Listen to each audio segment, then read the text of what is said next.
Sebenarnya nggak cuma dangdut sih Mas ya. Jadi saya tuh memang loncat-loncat genrenya. Kadang-kadang ketemu materi dangdut-dangdut, ketemu materi selorok-selorok, ketemu pop-pop gitu ya. Jadi macam-macam sampai akhirnya sebenarnya semesta bersyukur ini tidak pernah ada dalam perencanaan saya sebetulnya ya. Jadi dimulai dari 14 Februari yang lalu itu saya terlibat ada 2 kajian besar ya, ada Majelis Taklim Ar-Royan dan Majelis Taklim As-Safa gitu ya di Jakarta Utara. Jadi pertama saya bikinin theme song untuk Majelis Taklim Ar-Royan pertama, kemudian kok bagus gitu. Nah di lain kesempatan di kajian As-Safa itu saya ketemu dengan seorang ustadz namanya Ustadz Kang Deden dari Bandung. Dia bercerita dalam kajian itu beliau juga menceritakan pengalamannya dekat dengan musisi jalanan, merangkul musisi jalanan. Kemudian beliau juga punya menciptakan lagu gitu ya, yang lagu-lagu religi gitu ya. Terus sehingga membuat saya berpikir gitu, ini Ustadz aja istilahnya mau bermusik gitu, bernyanyi gitu. Artinya kan sebenarnya bermusik ini kita masih bisa berbuat baik dengan bermusik, which is ini adalah syiar gitu kan. Saya yang selama ini memang sejak pandemi itu saya memang seperti mencari-cari jalan untuk syiar gitu, apa gitu kira-kira jalannya gitu ya. Jadi guru ngaji kayaknya udah mencoba kok, kayaknya belum gitu kan, bukan di situ kayaknya gitu. Jadi ustazah juga kayaknya masih jauh banget ilmunya gitu kan. Sehingga saya berpikir, oh jangan-jangan Allah itu ngasih saya jalan syiar itu ini mungkin gitu loh. Dari situlah saya tergugah untuk oke, kalau memang saya harus kembali lagi bermusik, mungkin ini jalannya saya, yaitu syiar kebaikan gitu aja. Artinya dari sendiri lebih ke religinya aja sekarang tidak lagi. Iya, jadi religi itu kan bentuknya banyak ya, Mas ya. Artinya lagu-lagu dengan pesan religius gitu ya. Jadi bisa jadi dibungkus dengan lagu-lagu yang riang juga bisa gitu ya. Jadi mungkin nanti juga ada yang materi yang serius juga ada. Sebelumnya saya juga tahun berapa ya, 2014 rasanya itu pernah bikin religi dengan Mas Dwiki Darmawan sebagai penata musiknya ya. Waktu itu judulnya Muhammad Nabiku, Kekasih Tuhanku Muhammad Nabiku. Itu yang bikin Mas Jalis Adiluhung. Itu pencipta lagunya Gantungnya Pacarku gitu. Tapi dia lebih melo sih gitu ya.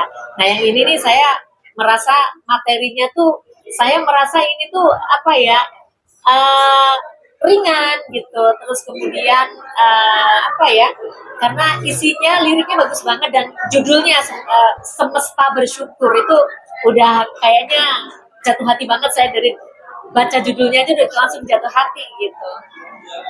Mbak Nini, Mbak Nini udah vakum 8 tahun. Iya. Apa yang membuat Mbak Nini kembali bernyanyi lagi? Iya, karena tadi itu tergugah oleh seorang ustadz gitu, yang mana beliau itu syiar sambil bersyair gitu ya.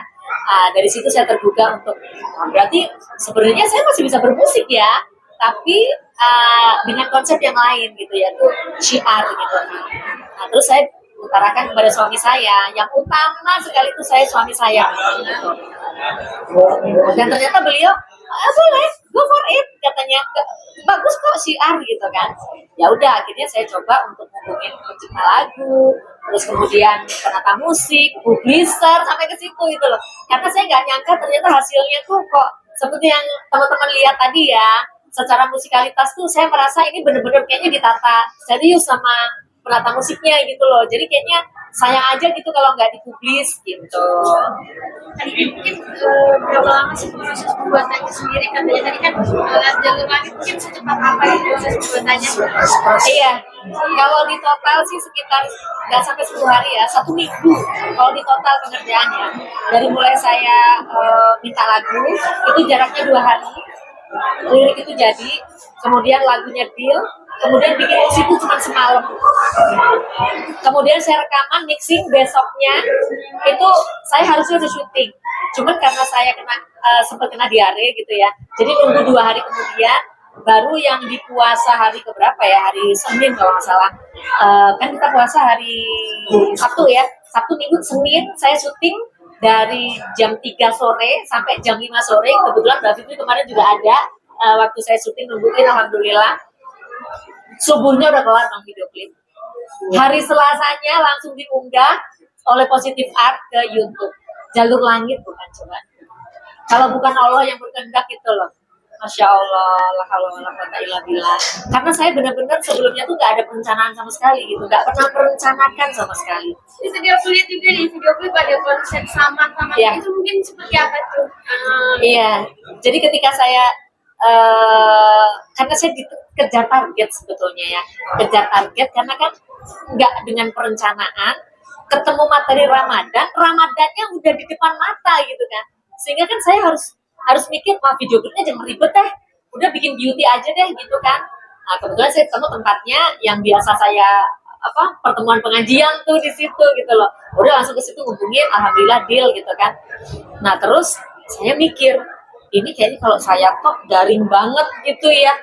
Terus saya tuh langsung sebulan sebelumnya di sekolah itu saya sempat ada kajian, ada tarian saman ini, yaitu dari Saska, Saman Al-Azhar Kelapa Gading.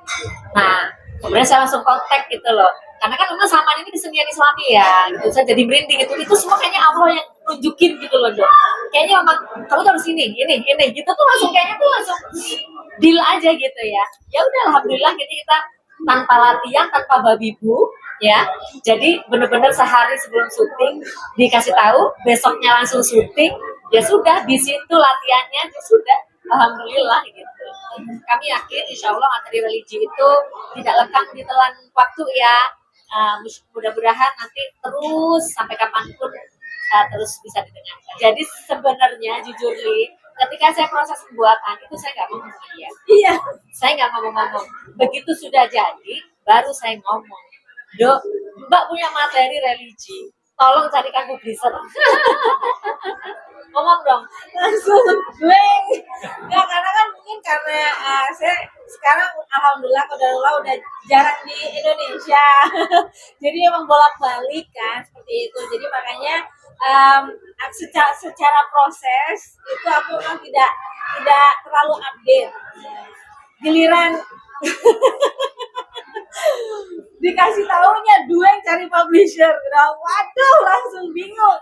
Makanya paling terdekat kan pasti saya menawarkan di publishing saya, di Naga Suara label saya. Tapi memang kebetulan karena tidak mengeluarkan kompilasi lagu religi di tahun ini, hanya mengeluarkan satu lagu religi yaitu milik Wali gitu. Dan wah, aku masih kelimpungan nih. Waduh. Selama ini kan Mbak ini selalu support aku. Wah, saatnya sudah waktunya lah saya gantian memberikan jalan untuk kakak saya, ya kan? Pemilihannya ke Positive Art itu gimana? Enggak lah, belum lama, itu udah puasa belum juga nih? Sebelum Awal puasa. Oh, awal puasa. Tapi belibet jalannya mas, nggak langsung Masih, dari Fitri. ya, Jadi masih. jalannya tuh saya nyari sendiri lewat DM Instagram. Karena saya pernah inget Kira Suara pernah bikin rilis single. Saya penasaran publishernya siapa sih gitu. Saya lihat Positive Art, saya cari dong di IG Positive Art, tak DM. Mas, gitu kan. Lagian nggak nanya sama adeknya. Kalau gitu lebih cepat. Ternyata mentionnya lagi sakit, mimin Positive Art itu lagi sakit. Nah, barulah waktu itu puasa hari keberapa ya, kan masih awal-awal. Dan ini bilang, Dok, kayaknya Mbak Nini kayaknya positif banget nih di Positive Art gitu. Kayaknya oke nih. Loh, Positive Art. Nah, ini mah punya ya Om Jana. Secara kan sama Om Jana kan aku dari lama banget kan. Kita sama-sama berjuang bersama Wali kan. Dan alhamdulillah aku diberikan kesempatan untuk buat sama Wali ya. Inisiatornya salah satunya ya Om Jana. Jadi udah kedekatannya udah seperti keluarga. Ya elah, kalau kayak gitu mah ya udah tinggal aku telepon aja. Besok aja, sekarang langsung.